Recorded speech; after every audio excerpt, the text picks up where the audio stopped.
நம்ம சேனலை சப்ஸ்கிரைப் பண்ணுங்க, லைக் பண்ணுங்க, ஷேர் பண்ணுங்க.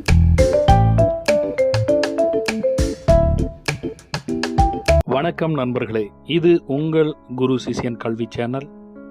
இன்று முதல் கல்வி புரட்சி சேனலாக புதிய வடிவில் உங்கள் முன்னே வருகிறது. அனைவருக்கும் இனிய உழைப்பாளர் தின நல்வாழ்த்துக்களை தெரிவித்துக் கொள்கிறேன். கடுமையான உழைப்பை தவிர வெற்றிக்கு வேறு ரகசியம் எதுவும் இல்லை என்கிறார் டர்னர்.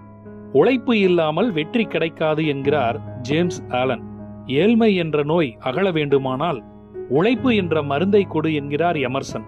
உயிருள்ள வரை உழைத்து வாழ விரும்புகிறேன், உழைக்கத்தான் எனக்கு உயிர் வாழ விருப்பமே அதிகரிக்கிறது என்கிறார் பேரறிஞர் பெர்னாட் ஷா. அடிமையைப் போல உழைப்பவன் அரசனைப் போல உண்பான் என்கிறார் கேத்தே. உழைப்பு வறுமையை மட்டுமல்லாமல் தீமையையும் விரட்டுகிறது என்கிறார் வால்டேர். செல்வத்தை உண்டாக்குவது உழைப்பு, உலகத்தை இயக்குவதும் அதுவே என்கிறார் வெப்ஸ்டர். அறிவு கொஞ்சமாக இருந்தாலும் தன்னம்பிக்கையுடன் கூடிய உழைப்பு இருந்தால் எதையும் சாதிக்கலாம் என்கிறார் எடிசன். மகத்தான செயல்கள் கடின உழைப்பு இல்லாமல் தாமாக ஒருபோதும் நடப்பதில்லை என்கிறார் சுவாமி விவேகானந்தர். இப்படி உழைப்பின் பெருமைகளை பல்வேறு பேரறிஞர்கள் இந்த உலகத்திலே சொல்லி இருக்கிறார்கள். உழைப்பின் வாரா உறுதிகள் உளவோ இன்னும் நிறைய இருக்கின்றன. இத்தகைய சிறப்பு வாய்ந்த உழைப்பை உலகிற்கு தரும் உழைப்பாளிகளை போற்றும் தினம்தான் உழைப்பாளர் தினம், தொழிலாளர் தினம், மே 1. அதை பற்றி இங்கு காண்போம்.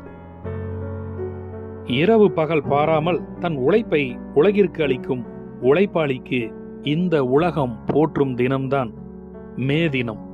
இந்த மே தினத்துக்குன்னு ஒரு வரலாறு இருக்கு. அதாவது 18ஆம் நூற்றாண்டுடைய இறுதியிலிருந்து 19ஆம் நூற்றாண்டின் முற்பகுதியிலும் பாத்தீங்க அப்படின்னா England, France, Australia, America, Russia உள்ளிட்ட பல வளர்ந்த நாடுகள்ல தொழிலாளர்கள் ஒரு நாளைக்கு 12 மணி நேரத்திலிருந்து 18 மணி நேரம் வேலை செய்யறதுக்கு கட்டாயப்படுத்தப்பட்டார்கள். இதை எதிர்த்து அந்தந்த நாடுகள்ல ஆங்காங்கே போராட்டங்களானது எழத் துவங்கியது.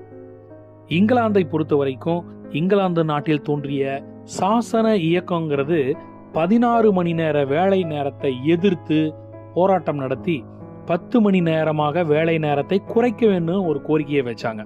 அதே போல பிரான்ஸ் நாட்டுல பாத்தீங்க அப்படின்னா நெசவு தொழில ஈடுபட்டிருந்த தொழிலாளர்களுக்கு ஒரு நாளைக்கு 15 மணி நேரம் வேலை செய்ய சொல்லி அவங்கள கட்டாயப்படுத்தினாங்க. இதை அங்கிருந்த நெசவு தொழிலாளர்களை எல்லாம் எதிர்த்து போராடி எங்களுடைய வேலை நேரத்தை குறைக்கணும்னு பிரான்ஸ் நாட்டுல போராடினாங்க. அதே போல ஆஸ்திரேலியாவில் மெல்போர்ன் நகர்ல பாத்தீங்க அப்படின்னா கட்டிட தொழிலாளர்கள் அவங்க ஒரு நாளைக்கு எங்களுடைய வேலை நேரம் 8 மணி நேரமாகத்தான் இருக்க வேண்டும் என்று போராடினார்கள். அவங்களுடைய அயராத போராட்டத்தின் விளைவாக அவர்களுக்கு வெற்றியும் கிடைத்தது. அதே போல உலகத்துல பெரும் புரட்சி அப்படின்னு சொன்னா ரஷ்ய புரட்சின்னு சொல்லுவோம். இந்த ரஷ்யாவில வேலை நேரத்தை குறைக்க வேணும் அப்படின்னு சொல்லிட்டு தொழிலாளர்கள் ஏற்படுத்தின போராட்டம் தான் மிகப்பெரிய ரஷ்ய புரட்சிக்கே வழிவகுத்தது அப்படிங்கிறது வரலாறு. அதே போல அமெரிக்காவில் பல்வேறு மாநிலங்கள்ல உள்ள தொழிலாளர் இயக்கங்கள்லாம் ஒன்றிணைந்து 8 மணி நேரம் வேலை நேர கோரிக்கையை முன்வைத்து பல போராட்டங்களை நடத்தினாங்க. சிகாகோ நகர்ல தொழிலாளர்கள் அமைப்பு நடத்திய போராட்டத்துல காவல்துறையினர் என்ன செஞ்சாங்கன்னா தாக்குதல் நடத்தினாங்க. இந்த தாக்குதல்ல பல தொழிலாளர்கள் சுட்டுக் கொல்லப்பட்டார்கள். அது இல்லாம பல வழக்குகளானது பதிவு செய்யப்பட்டு 7 தொழிலாளர் தலைவர்கள் தூக்கிலிடப்பட்டார்கள். இதை உழைப்பாளர்கள், தொழிலாளர்கள் அனைவரும் எதிர்த்தனர். 1886ஆம் ஆண்டு மே மாதம் 1ஆம் தேதி அமெரிக்காவில வேலை நிறுத்த போராட்டத்திற்கு அறைகூவல் விடுத்தார்கள். இப்படி உழைப்பாளிகளை, தொழிலாளிகளை பாதுகாக்க ஆங்காங்கே பல்வேறு போராட்டங்கள், வேலை நேரத்தை குறைக்க வேண்டும் என்று பல்வேறு நாடுகள்ல நடைபெற்றது.